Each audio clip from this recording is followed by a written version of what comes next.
To jama'a halin yanzu dai kuna gani ga muna a cikin garin Legas. Ɓangaren alaba rago yadda jama'a suke ta nuna bakin cikinsu akan wannan lamari da ake fama da shi. Yarabawa da kansu kira suke yi nomo Buhari, Buhari ba a son Buhari. Yes, to dai kana gani dai yadda al'amuran da suke kasancewa. Kaji ko? Kuna bi da yadda ake ta bayani a daidai wannan lokaci. No Buhari, no SARS. Yes. No Buhari, no Tinubu, no Buhari, no SARS.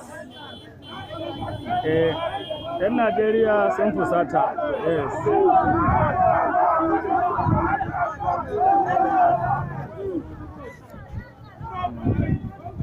Dai kuna ta ji dai abubuwan da yake ta faruwa a Najeriya. Allah ya kawo mana gyara. Allah muna roƙonka, Allah ka kawo mana ɗauki akan wannan lamari da yake faruwa a Najeriya nan kamu baki ɗaya. Saboda haka jama'a kuna gani no more SARS, no Buhari. To kana gani dai harbin diga ake harbawa.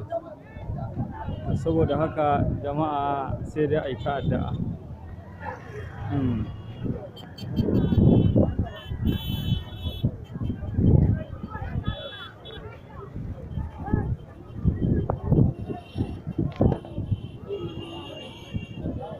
Ka Allah ya tsare mu dai da wahalhalu. Ka Allah ya rufa asiri.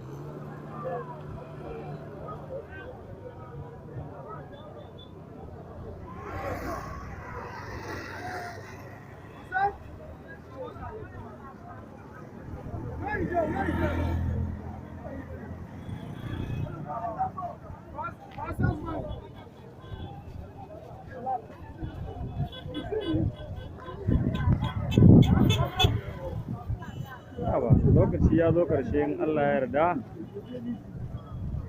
Irin wahalhalolin da Najeriya take ciki, talakawa su da kansu suke cewa sai dai su mutu sai baba. To yanzu gashi lokaci ya riga ya canja, da kansu suke cewa ba sa son Buhari. Wannan haka yake.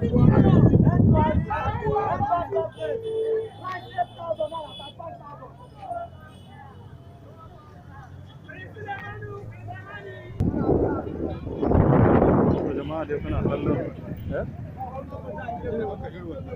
Okay. Jama'a dai kuna gani yadda aka sa wuta. Sun rufe hanya kuma sun sa wuta. To dai kuna gani.